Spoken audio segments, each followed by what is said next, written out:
கஞ்சி காஞ்சோடனே எண்ணெயை ஊற்றுவோம். இது நெய் சோறுக்கு நெய், பட்டை, லவங்கம், ஏலக்காய், சோம்பு, கருவேப்பிலை, வெங்காயம் 300 கிராம், பச்சை மிளகாய் போட்டுடுவோம். ஒரு 11 பச்சை மிளகாய் எடுத்து வச்சுக்கிறேன்.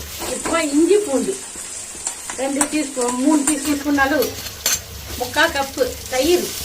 நெய் சோறுனால தக்காளி அதிகம் போடக்கூடாது, சோப்பாயிடும் சோறு.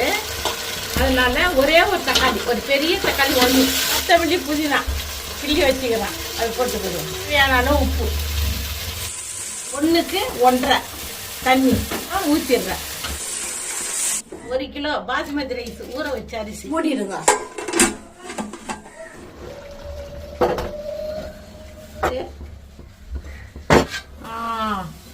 அல்ஹம்துலில்லாஹ் நல்லா செமையாயிடுச்சு.